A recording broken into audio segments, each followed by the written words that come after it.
Yes, folks, we are going to take a look at a new game today by Worthless Bums. Apparently on the Torque engine. But yes, we are taking a look at the alpha of Steam Marines. So I've already got a game in process, so I'm going to start a new one. But Steam Marines is a turn-based roguelike.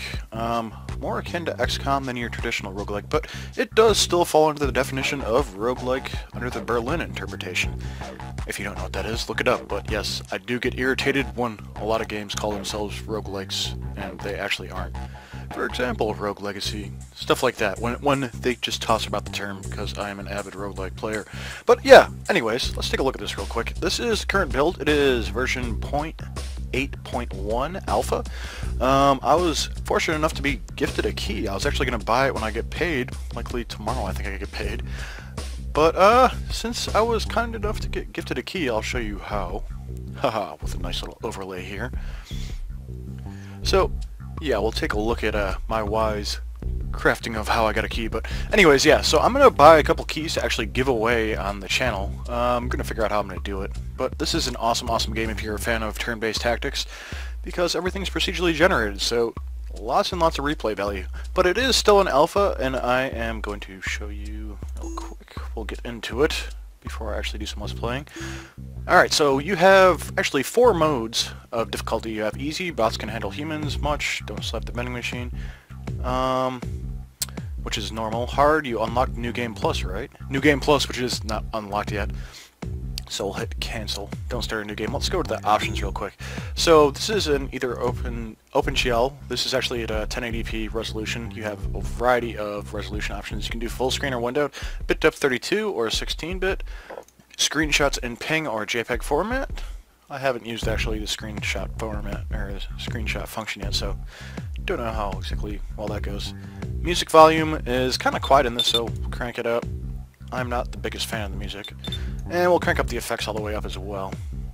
So apply that. But the nice thing is, I was actually delving into the data folders and stuff like that. I might actually do a music and sound mod for this, just because it would be so easy to change out the things. But you have camera speed, AI delay, auto end turns for an option, auto switch character, fading fog of war, which we'll check on, and weapons auto lock, which pans the camera for when you lock your weapons on an enemy, or something like that. So we can put those on. We also have the key bindings, which is pretty self-explanatory. It uses the arrow keys, a combination of shift and arrow keys to change direction, L to use the elevator, which you use to go to the next level, fire button is Z, cycle squad is tab, which is to cycle between your 4 squad members, or you can do left control, just cycle between, go backwards with your cycling.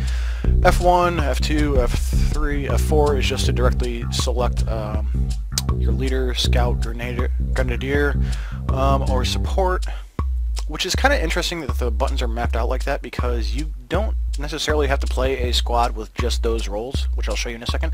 Interact, which is E, which allows you to interact with things in the environment, like computer consoles, stuff like that.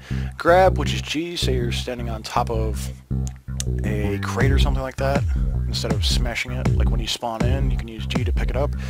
Or if you drop like a piece of armor or something like that, which I'll show later on. Zoom out, minus, zoom in, which is the equal sign. Promotion screen, which is basically your skills and stuff like that. Once you level up, you hit P. Weapons attachment, you have 2 attachments to start off with, a flashlight and a laser sight. The flashlight gives you 1 extra view of visibility for your character, and the laser sight gives you plus 10% accuracy to your attacks. So you can switch between those using the C key. Guard mode, which is Q, which is kind of like Overwatch and XCOM if you've ever played that, which I hope you have if you're a fan of turn-based tactics. And I'm talking the original XCOM, not Enemy Unknown. Although Enemy Unknown is a good name, but good game in its own rights. Yeah, before I go off on another tangent. Alright, main menu, pause, escape, end turn, return, follow mode, S.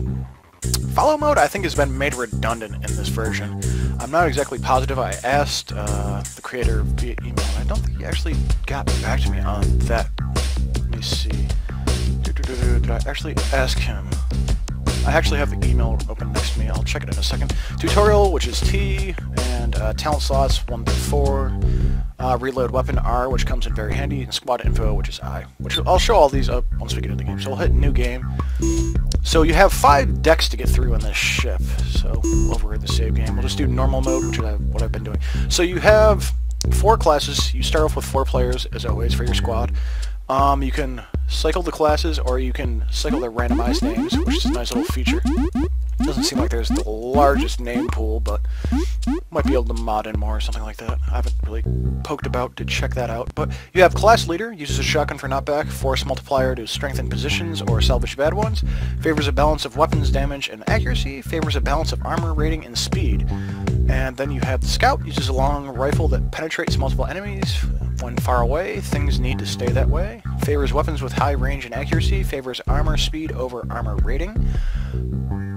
So basically that's your sniper class. This is your shotgun guy.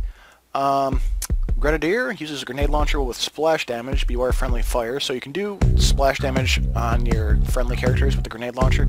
Splash cannot kill outright. So the splash damage by default cannot kill enemies that hit it. You can only hit the enemy in the center of your grenade launch. So say you have a bunch of enemies around the main target, the splash damage won't kill, but it'll bring them down to 1 HP.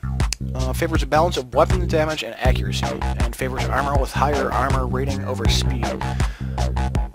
And finally we have the support class, which uses a machine gun for rapid destruction of targets when targets need to get off your lawn. Goddamn kids on my lawn. Favors weapons damage and range over accuracy. Favors a balance of armor rating and speed. So we can just accept this new squad. This will be our default squad. So warning, cryo sleep aborted, adrenal administrated. Emergency hatches released. Status: engineering unavailable. Captain unavailable. Non-combatants evacuated. Weapons free. Recommend sweeping to the elevator and descending.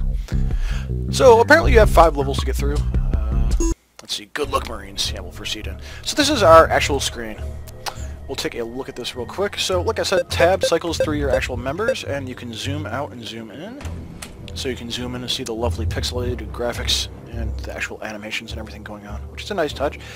Over here we have end turn. See, there's actual buttons that you can press here, and if you want to see the range of your character, you just hover your mouse over the character and it'll show where they can attack to.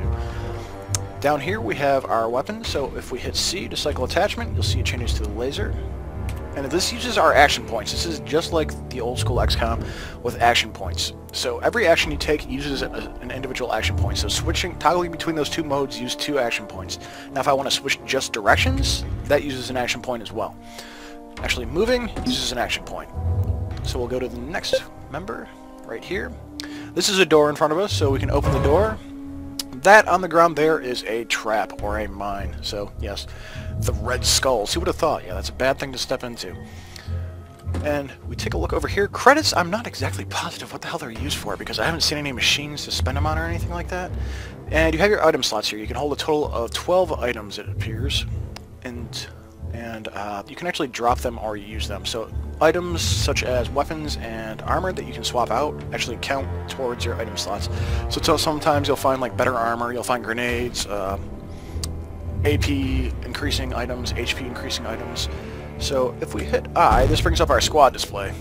So here we have our XP, HP, AP, our action points, the current weapon that we're using, how much damage it deals, the range of it, the capacity.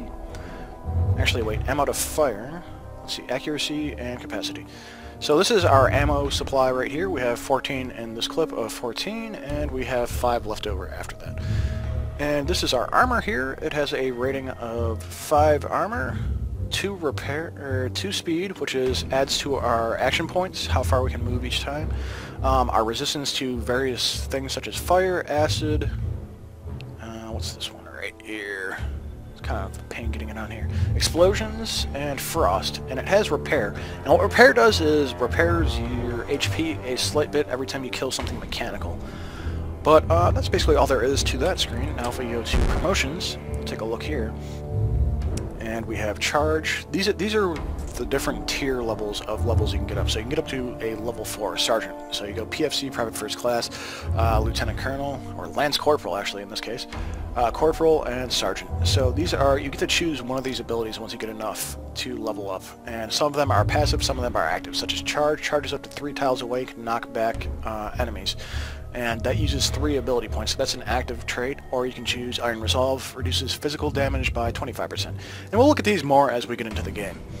But what I'm going to do now is show a previous build and show a couple of the gripes that I have currently. And I actually took these, the actual dev of this game is awesome, so he let me email him. I've gone back and forth with him on Twitter a few times. He's actually a really funny guy, so I suggest following him on Twitter in addition to picking up this game, if it interests you. But I'm going to show an older build real quick and show some of my gripes that I have currently with the UI. But he said he's currently in a mode where he is chopping out a bunch of the UI stuff. So I'm going to go to a previous build really quick. I'll be right back.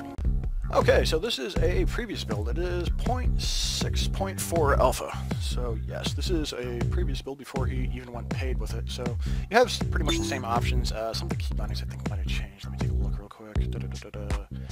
Mainly what I want to show is the changes to the HUD, which kind of confused me, so I thought it kind of went backwards. Plus you also have disabled difficulty. You can see... Okay, let's try this again. The game actually crashed on me. So let's try normal. There we go. Okay, so we're in. You'll notice that it doesn't have the animation and stuff like that, but the HUD is completely different. So you have the whole information screen that is now on the I key right over here. We have T for the tutorial overlay. There's a lot more in the tutorial. You have an actual mission objective. You have an actual HUD up here for your individual Marines and everything. And you actually have a console down here, which gives you your actions and everything. So see, okay, Hermes opens door. So this is just kind of the way that the HUD has changed. This is your item slots as well. I forget what these are for. I can't remember off the top of my head, because it's been a while since I played this. There's also follow mode and stuff like that, like I said, which I think has become kind of redundant. So we'll go to him, switch him to follow mode. Okay, so you must be in square formation in order to enter follow mode. Here, we'll do that. Let's try it real quick. Okay, so enemy just popped up from the grate. Let us get into follow mode. Alright, Hermes entered follow mode. Okay, so let's do some attacking. Plus you'll notice that you don't have the information on them like they do currently, where you have HP and stuff like that. You'll see that when I actually start playing the game, but yeah, I just wanted to show this build off real quick and some of the HUD stuff that changed before I started doing my Let's Play. But yeah, this should serve as a nice introduction to the game. It's currently $4.99 in alpha, available on Desura or through the Humble Store or directly on their website. I would suggest using the Humble Store because the actual creator sees the most money in that way, if it interests you. But I am going to be doing a Let's Play of this for a while because this is honestly not exactly, well, I kind of go through flavors of months when it comes to roguelikes. This is one I've been playing for quite a while, just like off and on, as the builds come out, and it finally went paid, and well, it's got a lot to it. I love turn-based tactics games, and honestly, I'm kind of sick of doing Papers, Please for a bit, so I think our friend is going to be staying in the gulag for a little while. But yeah, we are going to play some Steam Marines for a while. This shall be my flavor for a while, and I'm getting long-winded in my rants. But yeah, that's it for now. I will catch you guys later. Peace.